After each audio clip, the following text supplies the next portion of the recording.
It's Friday, people. Before you all delve into untold debauchery, how about you get 60 minutes of DFS and betting advice from a bunch of really smart panelists? I'm Jessie Coffield, your host for the evening, and over the next hour, I'll talk football and golf, plus Mike Francesa will join the program. Ditto for Aaron Boone. And speaking of baseball, let's start there. Say hello to DK Live's Julian Edlow, Steve Buchanan, and the Action Network's Matt LaMarca. Chaser Fade is where we begin, gentlemen, so agree or disagree with the following statements about tonight's 14-game MLB slate. So, Julian, the Nationals are road favorites in Atlanta tonight. Patrick Corbin has had a no decision in 3 straight starts. But Chaser Fade that he shuts down the Braves tonight to lead the Nats to a road win against their division rival. Nope, can't hear you. Nope. Steve, take us away.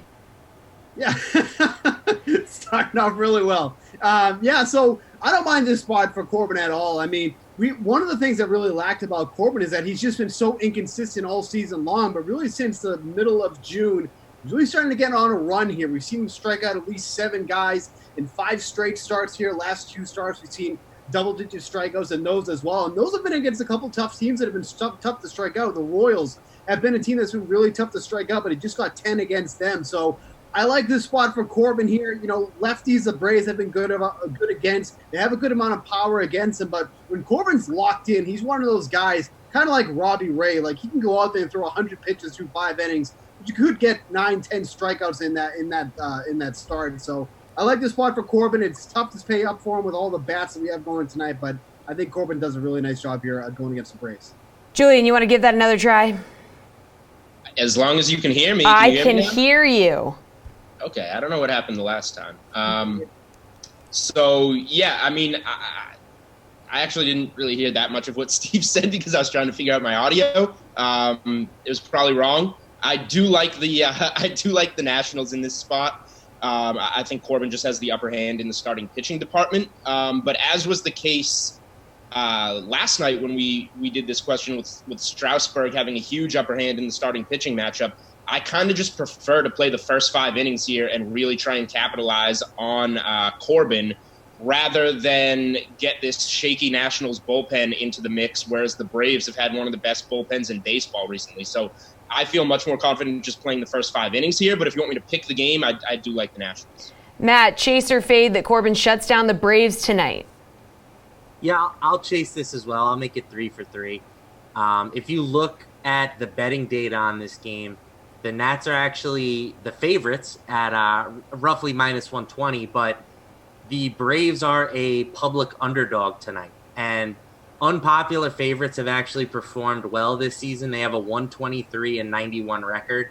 That's good for a 3.6% return on investment. Not a huge edge there, but it's enough for me, considering that I think the Nats have a pretty big edge in starting pitcher, as these guys have alluded to.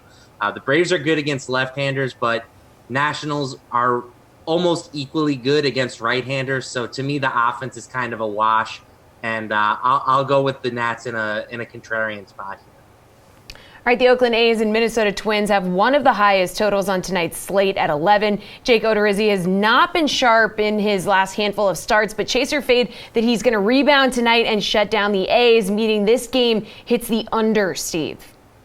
This is a really tough one because I feel like Odorizzi's been pitching well over his head. Like, he's a good pitcher, but the way he's been pitching has been pretty surprising, honestly. But the qualm that I have here is that he's been really, really good at target field.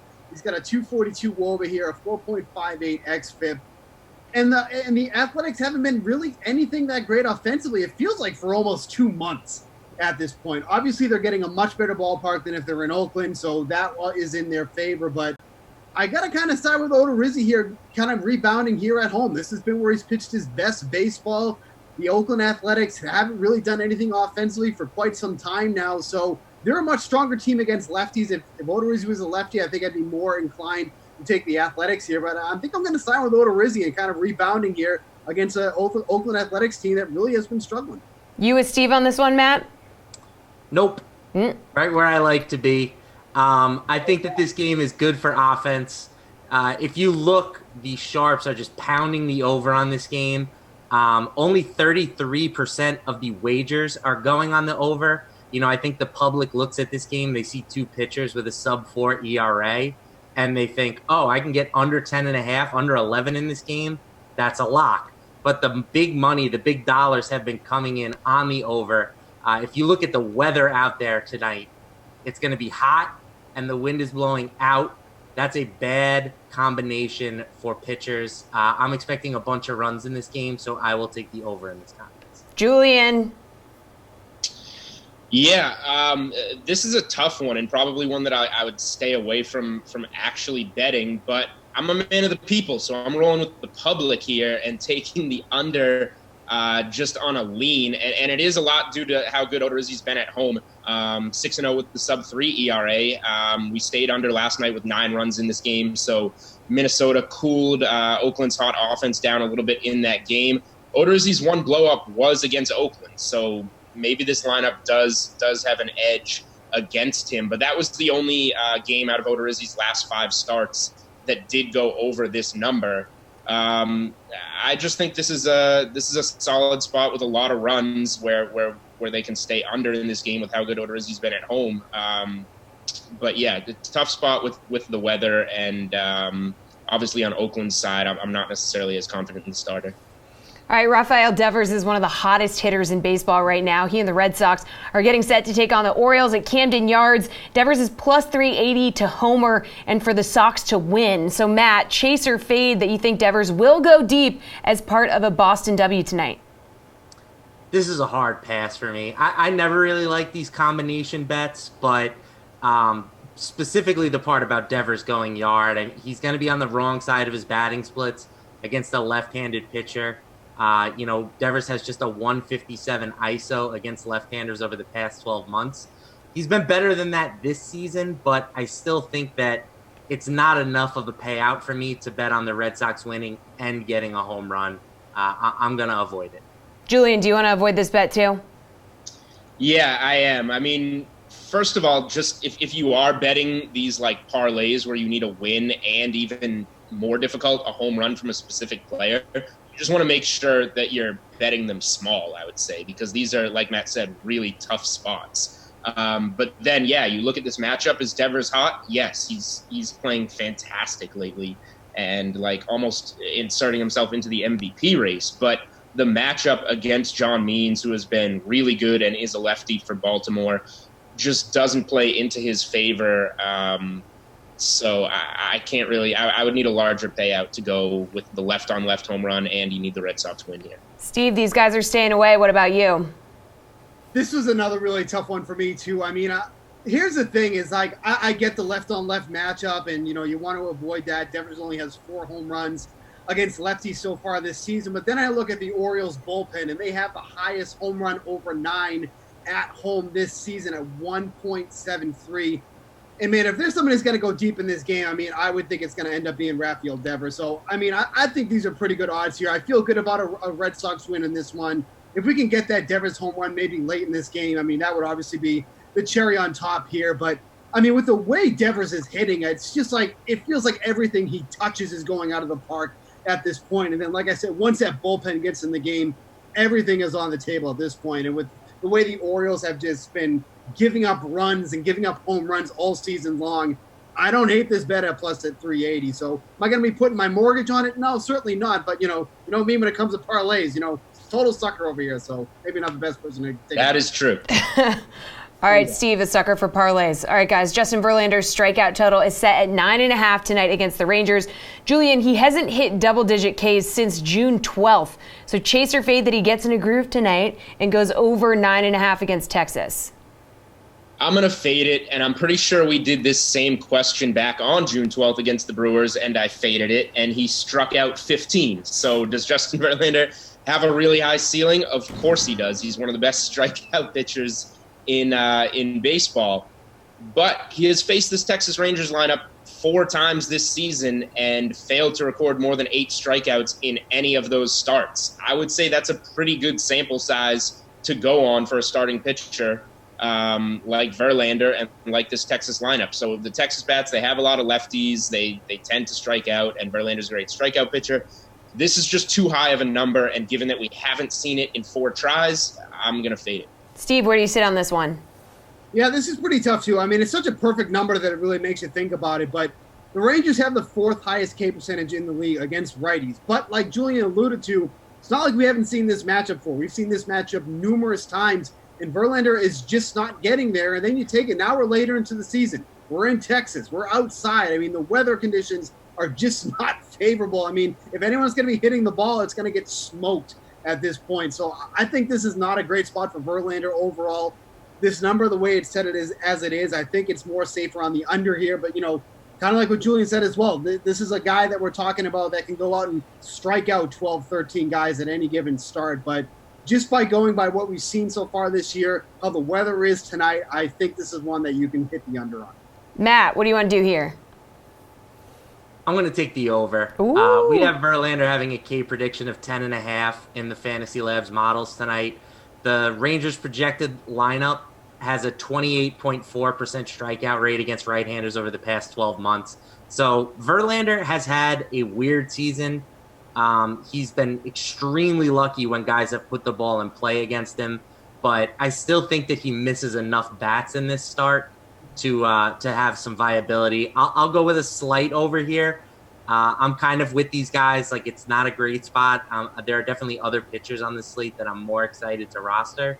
But I think that maybe in terms of pure upside, Verlander might have the highest on this. All right, good stuff, guys. Hang tight. We'll be right back to continue our NFL team previews with none other than the reigning champs. Pat's preview is on the way. It's Brendan Glasheen, and with your DraftKings Fantasy Flash, the NFL released a statement on Tyreek Hill Friday morning. The league is not planning to suspend the Chiefs wide receiver following its thorough investigation into allegations of child abuse. Here is a piece of the statement. Based on the evidence presently available, the NFL cannot conclude that Mr. Hill violated the personal conduct policy. The NFL concluded if further information becomes available through law enforcement, the pending court proceeding, or other sources, we will promptly consider it and take all appropriate steps at that time. So, Hill may attend Kansas City's training camp, which opens July 26th, and participate in team activities. James Palmer of the NFL Network reports it will most likely be several weeks, if not months, before contract talks between Hill and the Chiefs start back up. The All-Pro is entering the final year of his rookie contract, and this new contract will mostly have some very specific language within it. We'll see how this situation unfolds. A panel of DK Live writers and analysts went through every NFL team to decide who they think will be the booms and busts of the 2019 NFL season. So let's continue our series of NFL team previews and focus on the defending Super Bowl champs, the New England Patriots. DK Live's Jeff Ulrich, Reed Fowler, and Steve Buchanan popping up on your screens right now. All right, Jeff, DK Live's panel is predicting Julian Edelman will be the Pats' fantasy MVP this season. Do you agree? Yeah, I mean, Edelman's the safe choice for this. I mean, obviously Tom Brady on the decline, the Patriots becoming a bit more of a run-focused team. They lose Gronk. Edelman is just so dependable. He's still only about 32 years of age. Obviously coming in off a bit of a rest last year, he showed no worse for wear. So there's really no reason to think that you're not going to get the usual Julian Edelman production, which is basically, kind of like I won't say wide receiver 1 numbers, but better than wide receiver 2 numbers. I mean, the guy who's going to push for close to 100 catches, probably get in the end zone 6 to 8 times, and just be really, really productive on a week-to-week basis. It's the nice thing about Julian Edelman. I will say this. Would not shock me if Sony Michel had a big year. The only reason I'm not putting him out there is because they drafted Damian Harris, who's very talented on his own, could take some snaps away from Sony Michel. Reed, what do you think? Does it have to be Julian? Is there someone else who's a contender? Yeah, not to be mistaken by Edlow, because he, again, LVP there. But it was too easy. It was right there. You just took it. Yeah, I couldn't do it. No, I agree with Jeff. It's a safe play. If you just look over the last 5 seasons, he's averaging a massive targets per game at like 9.5 or close to it. And so when you look at with the retirement of Gronkowski and a lot of rookies, that I think, the Patriots have a good outlook, and they've obviously geared up for the next couple of years with some high draft picks on the offensive side. You got to go with Edelman. I mean, he's to Jeff's point, he's not a wide receiver 2, not yet a 1, just because he's not going to get a ton of touchdowns. But this guy's volume, based alone, just on that, is moving up a lot of draft boards, mine included. And I wouldn't put it past this guy to finish in the top 10 come season's end if he stays healthy. Steve, you have that much faith in Julian Edelman?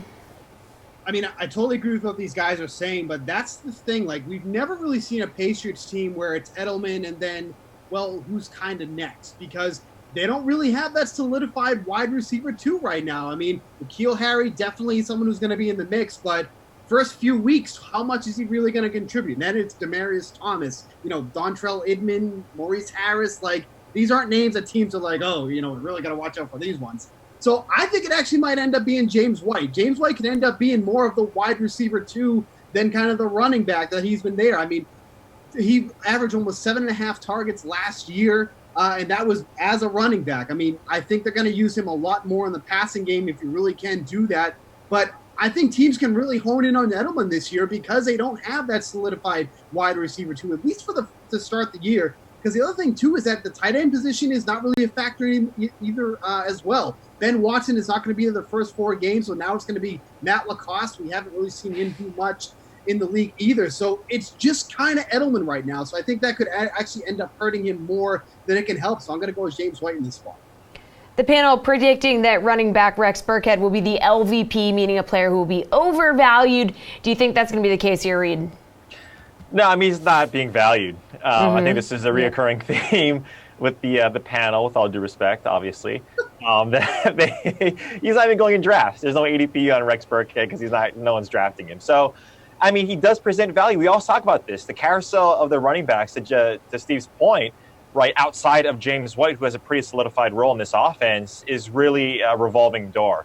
I'm going to take it there, and I'm going to say Tom Brady is going to be the LVP, not because of his talent overall. And if you just look at his entire career, especially over the past half dozen seasons, he's finished as one of the top 10 or 11 quarterbacks. But look at what this offense did come the last 3 games just over the entire season. They were the 7th heaviest run team by play percentage. And like we just talked about, what are the offensive weapons and wide receiver core that these guys are going to pass to?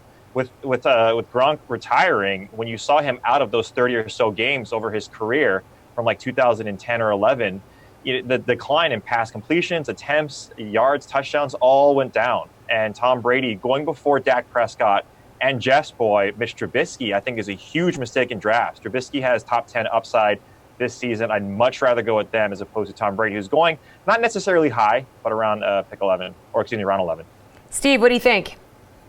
Yeah, kind of with Reed here. I don't think anyone's getting excited about Rex Burkhead. I mean, maybe you take a late round flyer on him if he can take a couple goal line carries away from Sony Michel, but I'm actually more inclined to throw Ben Watson into the mix here because technically he is the tight end 1 right now, but missing the first 4 games, and then what's he really going to do once he gets on the field? I mean, he's getting up there in age. He's 38 years old. Wasn't like he was much with the force with the Saints as well, so he's going to get limited targets. He's not going to get a lot of looks in the red zone, so I understand that he's probably the top option at the position, but that really doesn't mean much. I mean, the Jaguars had a tight end 1 last year too, but could you even name who he was? They probably couldn't, except for Emerson. That's pretty much what it is. I mean, just because you're first on the depth chart doesn't mean you're actually going to get that type of production. So I think Watson is someone that maybe people are looking at a little bit towards the later rounds of the draft, but I just don't see much coming out of him. Oh, Emerson, what a homer. Jeff, what do you think about Rex Burkhead not valuing him in the first place? Yeah, Rex Burkhead's only real path to fantasy relevance this year is going to be if James White gets injured. And even then, I mean, he still might not be relevant. I mean, you think he would take over the pass catcher's role, but, the Patriots just rotate so much and they change game plans so much. That's why they're so successful. But you don't really know what exactly Rex Burkhead's role would be. I don't really have any high hopes for him. The years have passed where the guys were really high up on him and in this spot, and it just didn't really work out for whatever reason. Injury or James White is just better. So Rex Burkhead's basically nothing to me for fantasy. I think both the guys made good points. I think Tom Brady is still overvalued in season-long drafts because people draft for the name recognition. His upside is down without Gronk. And then, again, to Steve's point, Ben Watson, Matt Lacoste is the guy I'd be looking at for a tight end flyer from the Patriots. He's got the better skill set and he's younger. So I agree with basically what those guys said. And Burkhead is, like I said, a nothing. So. Well, finally, the panel says rookie wide receiver N'Keal Harry has a shot to be the fantasy breakout player for the Pats. Steve, is there any other option? Yeah, I mean, this is pretty much it. I mean, when the Patriots are drafting a receiver in the first round, they obviously must see something that they like here. I mean, pretty shocking for them to take an offensive player early or not trade down. So I think Harry's definitely the guy here. Like you said, there's really nobody else here on this team. I mean, we've seen the upside with Michelle. I mean, James White, I think everybody pretty much knows he is. I mean, Matt Lacoste, you can maybe put into this, but, if I'm comparing Lacoste between Harry, I'm going to go with Harry in this one. So, yeah, it's him by default, but it's certainly not a bad pick either. Jeff, Harry by default?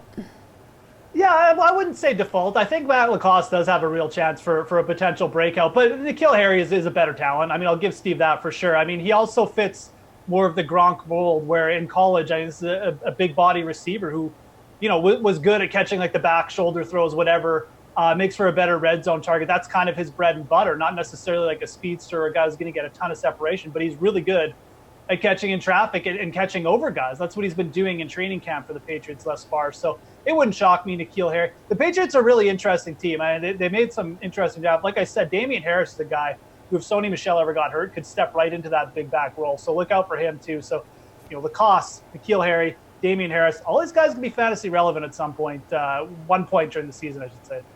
Reed, N'Keal Harry, is he going to be the breakout player? Good chance. I like the way the Patriots, just with their receivers, they put them on all different spots of the field. It's not just going to be an outside receiver. Josh Gordon. We don't know the status yet of Josh Gordon, so he's a good number 2 to Edelman. But I'm with Jeff here. I'm going to dovetail a little bit off of what he said about Damian Harris. But Sony Michel, they called 76% run plays when Michel was on the field. So if he ever goes down, it's not James White who's going to get the bulk of those carries, and it's not Rex Burkhead. I think Damian Harris in round 3 for the Patriots in the NFL draft really sees something. So I could see him being that breakout candidate. Good stuff, gang. 2 big-time guests coming up. Mike Francesa and Aaron Boone both joining the program after this NASCAR price check.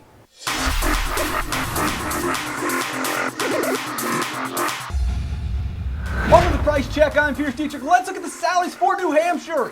Whose salary jumped up this week? Brad Keselowski, $10,000 up to $10,700. Mechanical failure last week. A mechanical failure at a similar track in Phoenix, but at another similar track, 200 fantasy points at Martinsville. And my producer's sister thinks he's going to do really well this week, so you probably just lock him in, right? Yeah, that's the way. Denny Hamlin, 9,100 up to 9,700. Hashtag free Denny. NASCAR is profiling Denny Hamlin on pit road, and until the Inquisition ends, you can't roster him. Kevin Harvick, 10,600 up to 11,100. Don't blame me when he has a loose tire, or he blows a tire, or he blows a loose tire. You know something bad is going to happen. Whose salary dropped this week? Michael McDowell, 6,700 down to 5,900. The price is better, but it's not good enough. No way, not for me.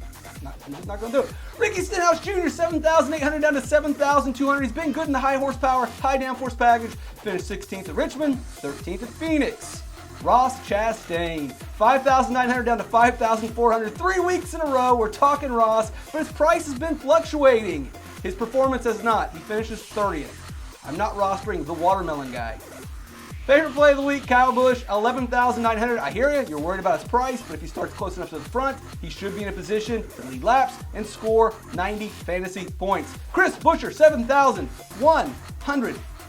He does not have the finishes in this package, but he's run well in this package. At Richmond, he ran inside the top 10 for most of the night. All right, guys, check out the DK playbook for your DFS information and needs. If you have NASCAR questions, hit me up on Twitter at @RaceForThePrize. I'm Pierce Dietrich. Catch me on DK Live.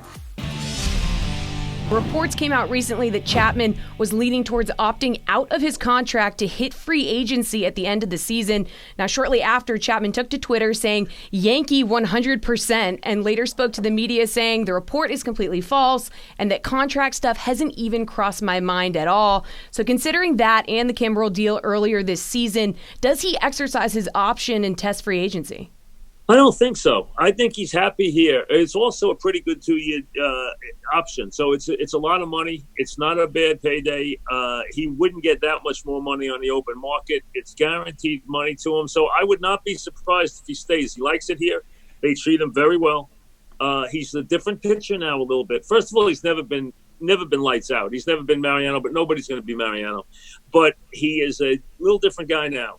He'll throw 100 on occasion. But he'll throw as many sliders, and he got beat with the slider the other night, but he throws as many sliders as he does fastballs now, and the sliders become a good pitch for him.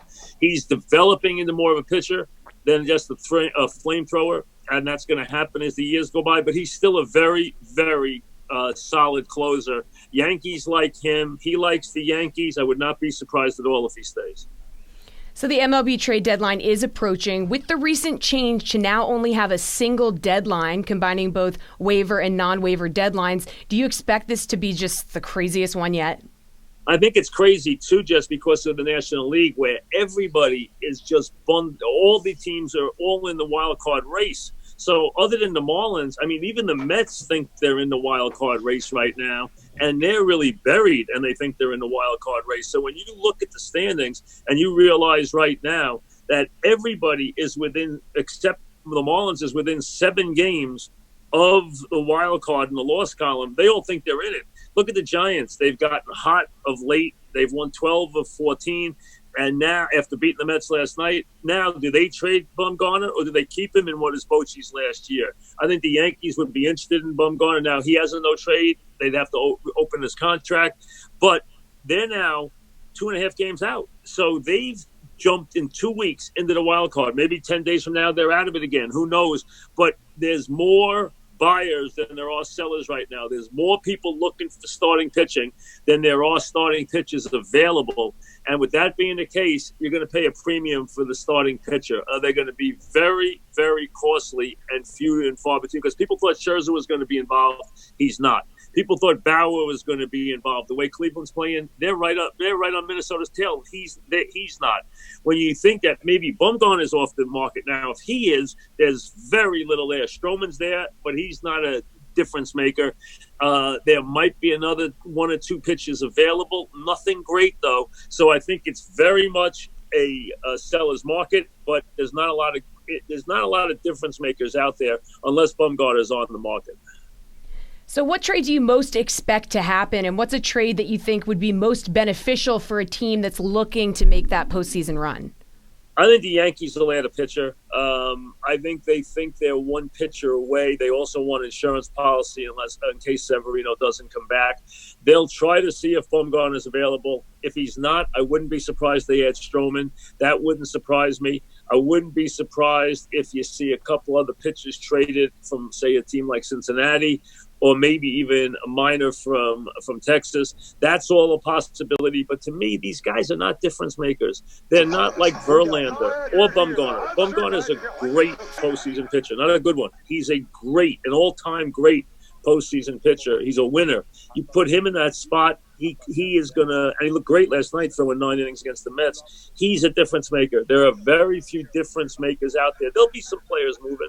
Vargas could move from the Mets. The Mets could also move a Frazier, somebody like that. There'll be some pieces moving, but nothing earth-shattering. There's not going to be a deal out there that I think really changes the face of the pennant races.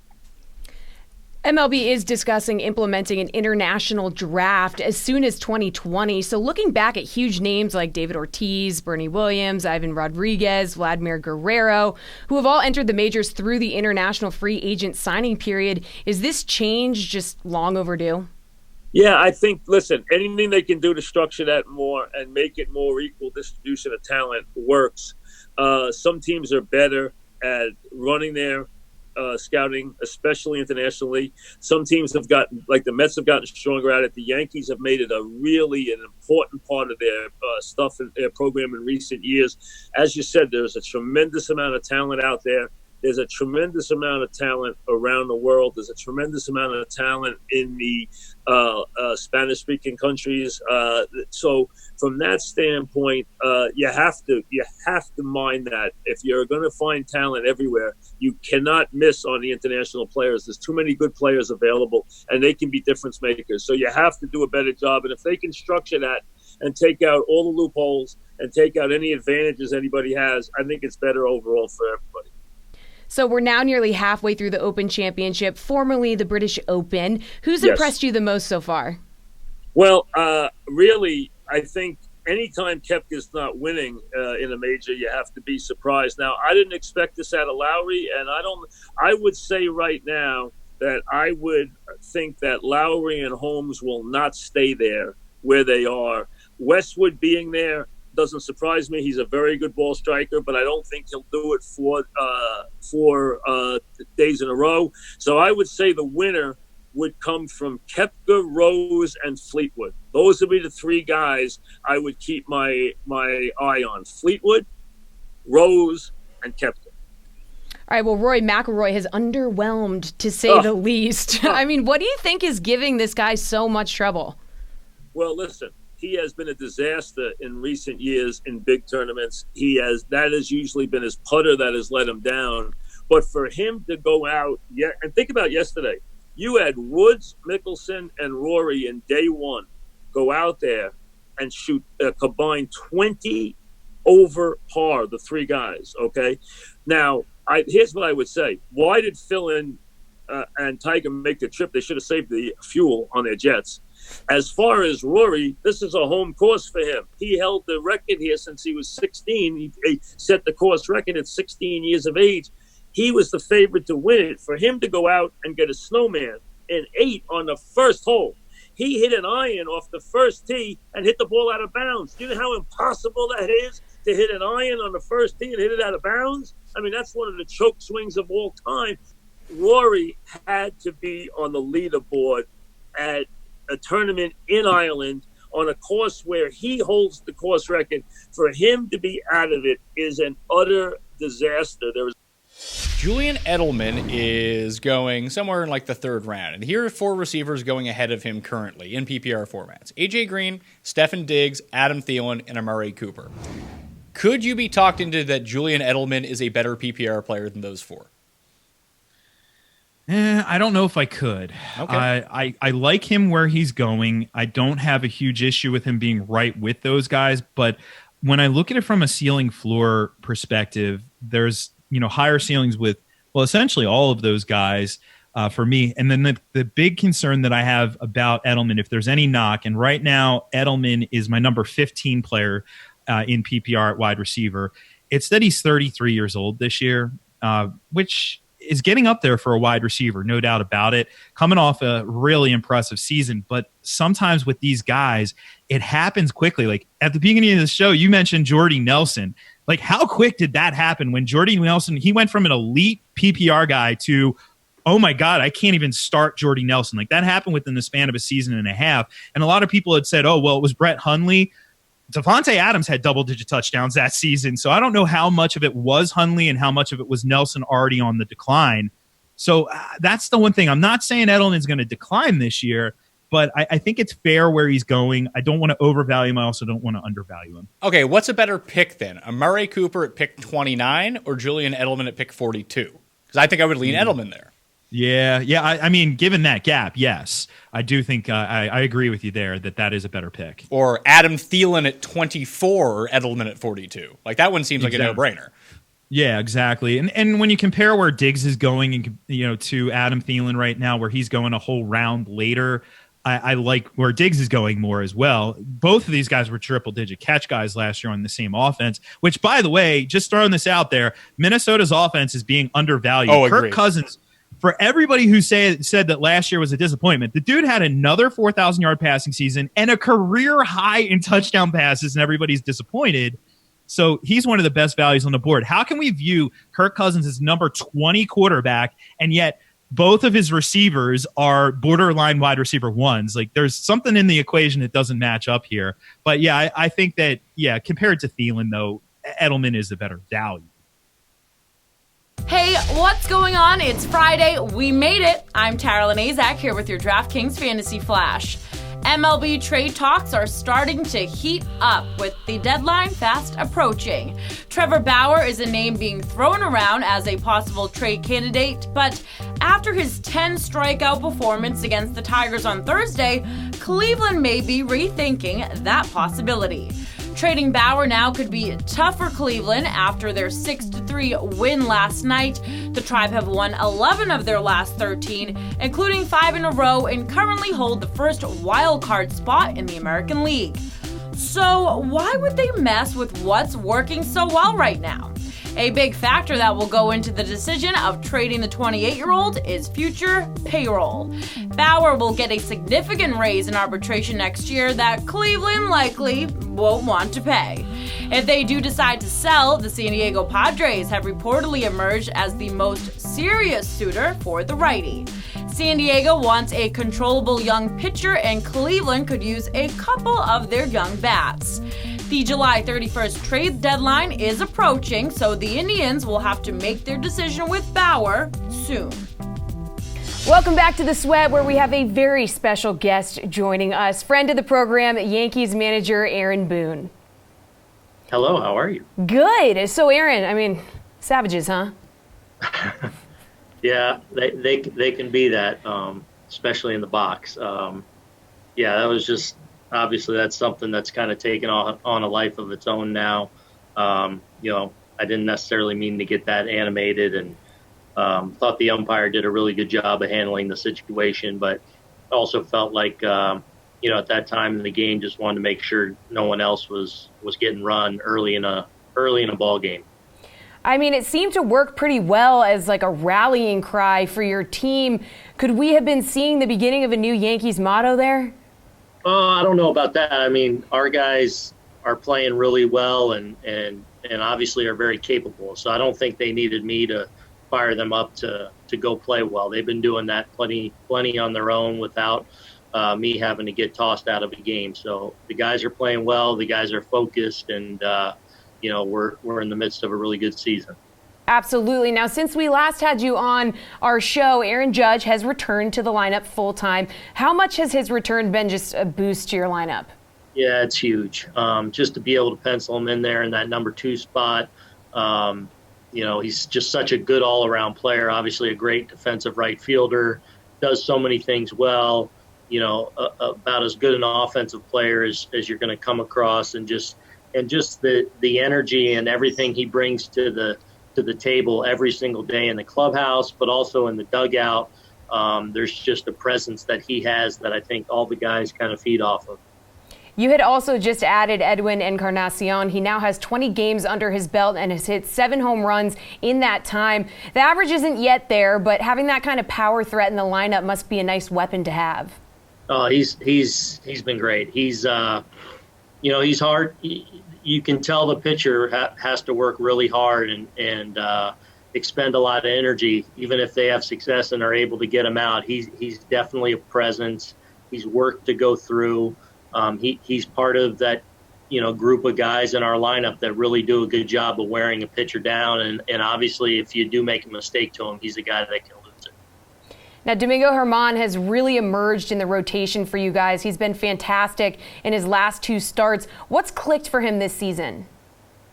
Command of all 3 pitches, and the ability to throw those pitches in any count. The curveball's been a really effective pitch for him this year. And actually, in yesterday's game, it wasn't a great pitch for him, but he was able to lean on the fastball and change up more, still mix in some curveballs. But this is a 3-pitch pitcher that doesn't have to rely on one in a given outing to be successful. And he's done a really good job of just, he does a good job of controlling his emotions. He doesn't get affected by one play or another, and really just locks in and is able to focus on his pitches and 3 pitches that he has really good command of. Now, in the bullpen, 2 blown saves in July for Aroldis Chapman. Any concern there, or is it just a bump in the road that guys have to battle through in a long season? Yeah, no concern with Chappie. He's throwing the ball really well, has been all year. He's in the midst of having a great season for us.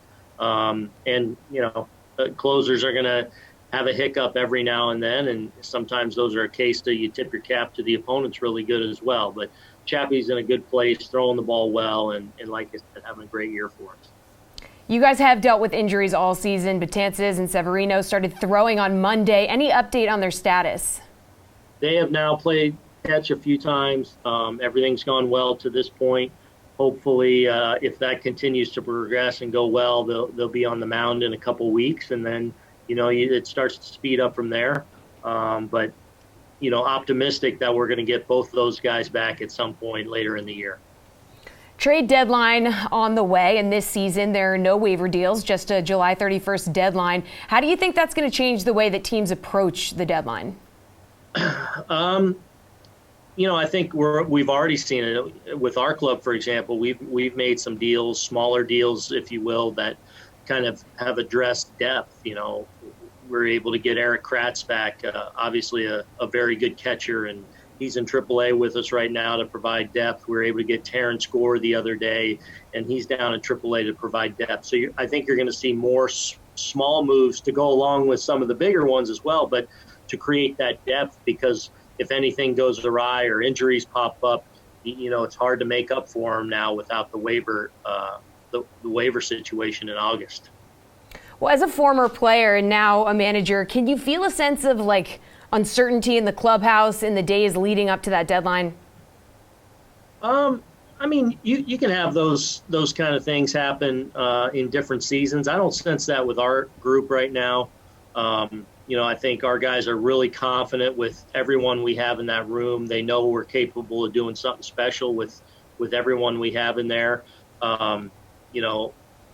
We may or may not make a deal to hopefully make our team stronger, but the guys, I think, are really comfortable and confident that we can go out and compete for a championship with the guys we have in that room right now. Yeah, you have a solid lead in the AL East, but also have the best record in the AL. Do you ever focus on nailing down that top record and home field in the postseason, or do you just focus on clinching the division and getting that job done? We focus on today. We got the Rockies in, and we want to keep playing well. Our guys do a really good job of, as I say, turning the page every day. Whether we're coming off a big series where we played well against the Rays and had success, or whether we're going through a little bump in the road, whatever. Our guys do a really good job, I feel, of compartmentalizing every day and showing up ready to do whatever it takes to win a ball game. And that's kind of our sole focus right now. And, obviously we have big goals and everything, but we try and whittle them down to let's lock in on the day and go get after it. Hi, I'm Brendan Glasheen here with the DraftKings Fantasy Flash. Guess the All-Star break wasn't enough sleepy time for the Houston Astros. Their players and coaches are grumpy about how Major League Baseball made their schedule. The Stros played their final game of a series against the Angels Thursday night in LA, which they won, then hopped on their charter flight for a lengthy 3-hour venture back to Houston. And how unfair is this? The Astros play the Rangers at home Friday night at 8 p.m. Central. No time for a nap. Aww.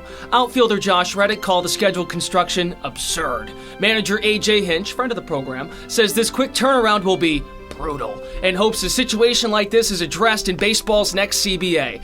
But they both backtracked. Reddick said this is what we get paid to do. We suck it up. Hinge, a friend of the program, again, it's on our schedule. You're damn right it is. Sorry if I woke you guys up on the plane. The All-Star break was last week. That was your recharge. You work 6 months out of the year. Please, and seriously, how bad can a charter flight be? No little infants or young children on board to disturb the peace. Wait a minute. There are some big babies on board. Don't stack the Astros in your DFS lineups because you might catch a yawn at the plate this weekend. Well, we're halfway through the Open, formerly known as the British, so now seems like a good time to get Jeff Ulrich and Reed Fowler's weekend showdown picks. So, Jeff, the top 3 guys on the weekend slate are Koepka at 10-6, Rahm at 10-3, and Fleetwood at an even 10K here. So which of these guys do you like the best? Yeah, call me crazy, I guess. Let's fade Brooks Koepka again. I really like Tommy Fleetwood from this group the most. I think the guy's in a really prime position. I think he's been playing well, all good all-around game, been making cuts all year. And I feel like of the 3, he's just come in the most focused to this event. I know Brooks Koepka is Brooks Koepka, and it's a major championship.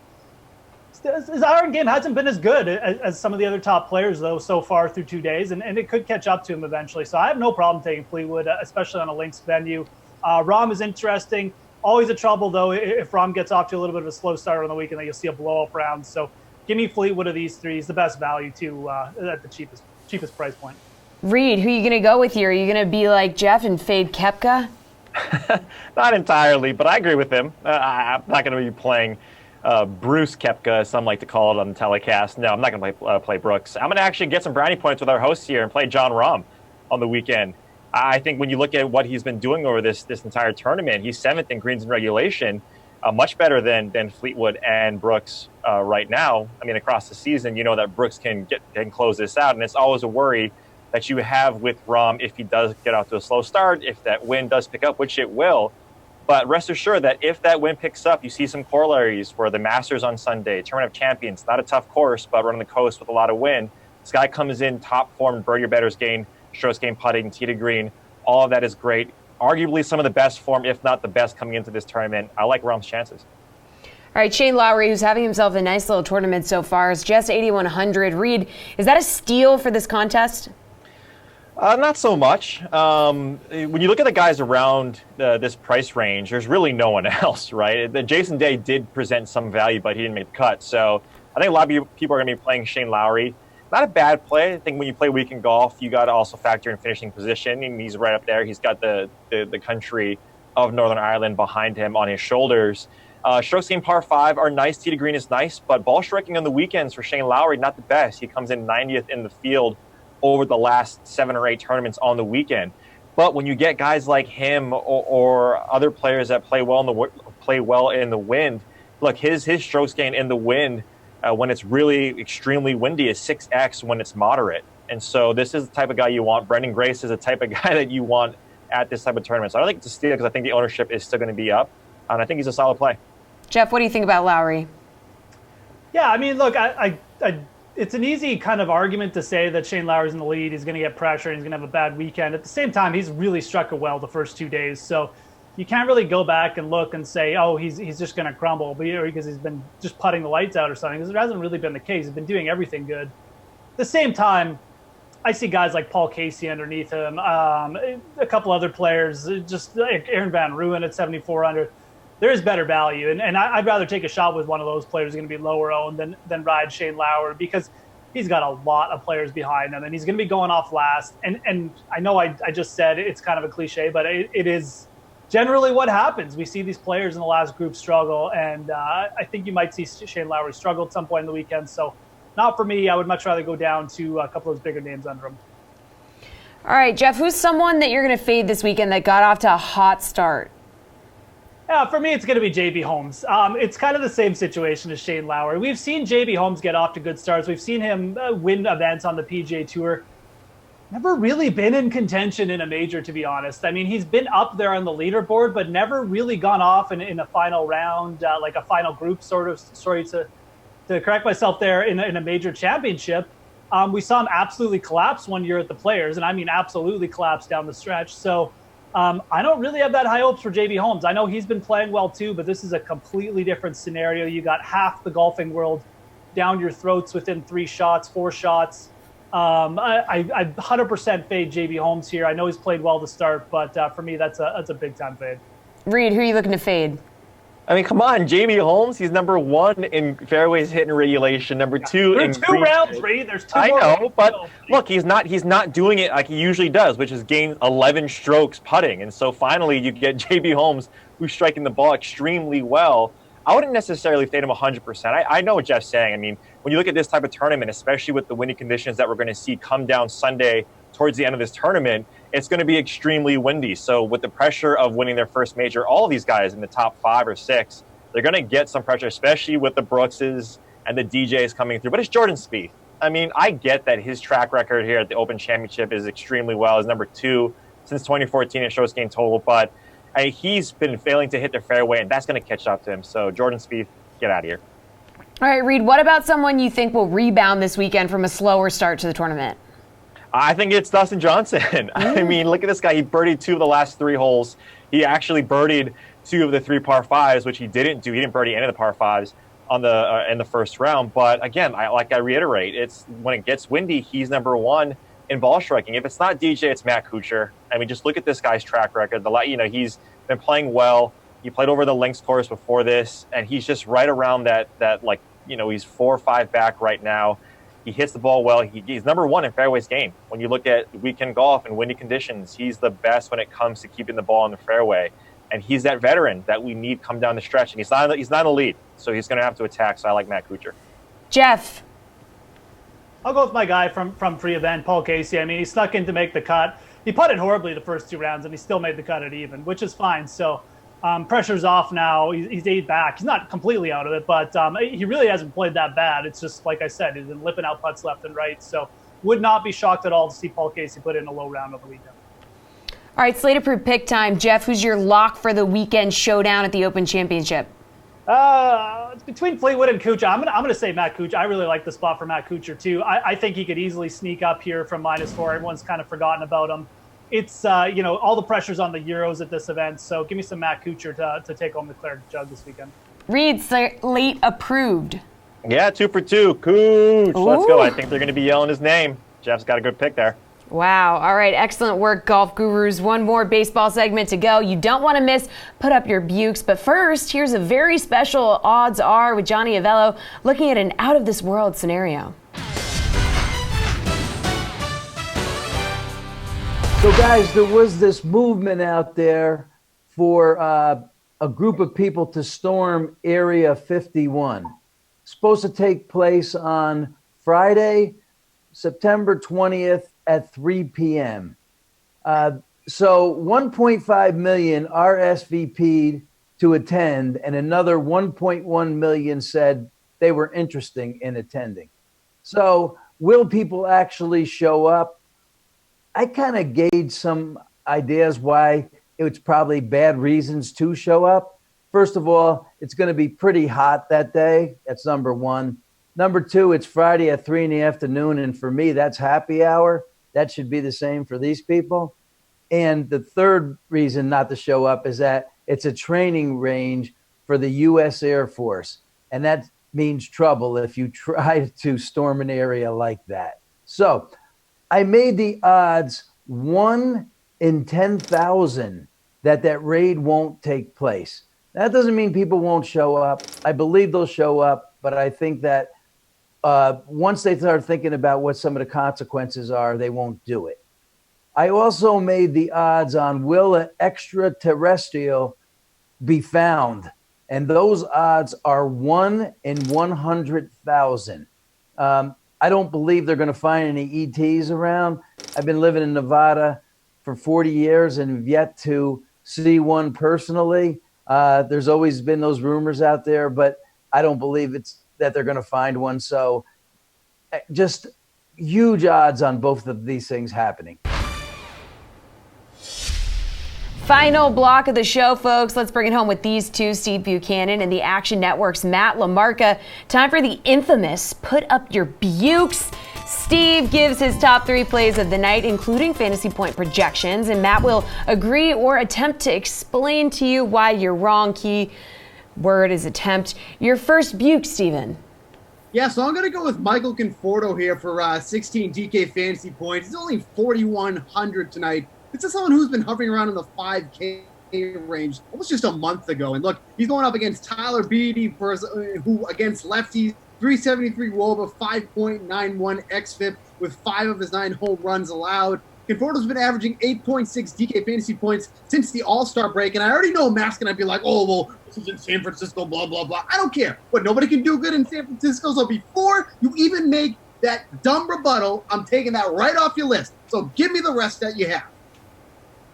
Steve, I'm going to agree with you here. How about that? How do you like that? Wow. You know the way to my heart is with the New York Metropolitans. But in all seriousness, it's a solid pick. Conforto, very good against right-handed pitchers. Beatty, very bad against left-handed batters. Looking at Conforto's StatCast data over the past 15 days, he's hit the ball really well. We have a metric at Fantasy Labs called Recent Batted Ball Luck. And what that does is it compares StatCast data versus fantasy scoring. And we have Conforto as being one of the unluckiest outfielders over the past 15 days. So even though they're playing in a tough ballpark in San Francisco, Conforto is a guy who seems due for some positive regression. So I will side with Mr. Bukes on this one. I like the Conforto pick. Wow, you got yourself all riled up for nothing there, Steve, I guess. So let's get your second buke and see if you can both agree on that one. I think I just threw him off with telling him what he can't talk about, that he just had to agree. Yeah. That was his rebuttal. That could have been all it. Those stats, I just pulled them out of nowhere. Well, I mean, that's what Julian does, so it wouldn't surprise me. So we're going to go with Scooter Gennett here for 12 DK fantasy points. He's going up against Adam Wainwright tonight, who's just been so poor against lefties, both at home and on the road. Overall against lefties, a 4.19 WOBA, 5.89 xFIP on the road this season. let's not forget, Scooter Gennett has been injured all season long, but this is somebody who over the past 2 seasons has hit for over 20 home runs. He's still batting fifth tonight, 3,300. Like on a night where we have guys like Patrick Corbin, Justin Verlander, Jacob deGrom, Hyun-Jin Ryu going, you're going to need to save some salary somewhere. So I think Gennett is in just a really, really good spot to not only help you save some salary, but to get some good power into your lineup as well. Don't let those stats scare you away. Like I said, he's been injured for the majority of the season here, but I really like Gennett tonight at 12 DK fantasy points. Matt, what do you think? Do you like Gennett? You worried about those injuries? Steve, 2 for 2. What? Wow. You're a savage in the analyst box, bro. Oh my God. Wow. Yeah, another guy that the StatCast data suggests has been really unlucky over the past 15 days, and you just have to love the matchup against Wainwright. He's got really drastic home road splits, and this isn't just a regular road game. You know, he's going into the Great American Ballpark, which is a really, really hitter-friendly park. So 6.20 ERA for Wainwright on the road this season. I could see that going up after tonight's start.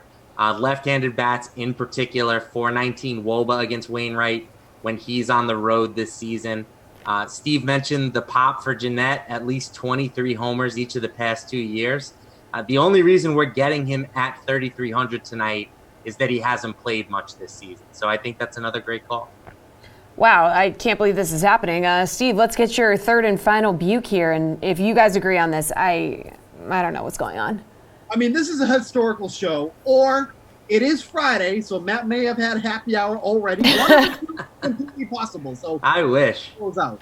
The third one here is going to be Hanser Alberto for 10 DK fantasy points. Again, another really cheap bat here tonight. He's got multi-position eligibility, too. You can use him both at second base and at third base. But look, against lefties at home, he's got a 413 WOBA, a 213 isolated power, and he's going up against David Price tonight. Now, Price has been pitching extremely well all season long, but he's a sort of a head case, and we've got some issues going on here in Boston with him and Dennis Eckersley are going back and forth at each other for something that happened 5 years ago. These two might as well get married at this point where they're chirping back and forth, but the majority of the extra base hits that David Price has allowed has come against righties on the road. So I feel like this could be a sneaky spot for Alberto here. Again, he's not somebody that's going to go out and get you 20 DK fantasy points. He doesn't have that home run pop, but for somebody that has hit well against lefties at Camden Yards, I feel like you can't go wrong here. Slot him in either second base or third base. So I think Alberto's a pretty sneaky play here tonight. Matt, I'm scared to ask. He might be sneaky, but there's a reason why. I got to disagree with you on this one, Steve. Okay, there we go. You can argue the price tag. It's a good price. You make some compelling points, but I'm scared of David Price in this matchup. This is arguably his best full season as a member of the Red Sox. Increased strikeouts this year, a lower FIP, lower ERA. And the big thing here for me is the Orioles' implied team total of just 4.1 runs. You've got so many teams with an implied team total of, 5.5 or higher tonight. I just don't think we need to go this far down and target a team like the Orioles. Unlike the other two guys he mentioned previously, Alberto also dreadful StatCast data over the past 15 days. His recent batted ball luck suggests he's been super lucky with his fantasy scoring. So, I think, like, for example, a team like the Blue Jays, you can find a lot of guys in the same price range as a guy like Alberto. I think that's the direction I would be going in if I was paying down.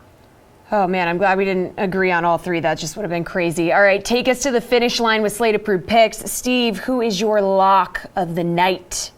Gotta love the Rays stack tonight against Ronaldo Lopez. He has been absolutely putrid at home, on the road. It doesn't matter if he's on a pitching mound. He's probably getting rocked. So the Rays should be in a good position tonight. There's a lot of teams with some big high totals for tonight, but I think the Rays are definitely one you want to focus on.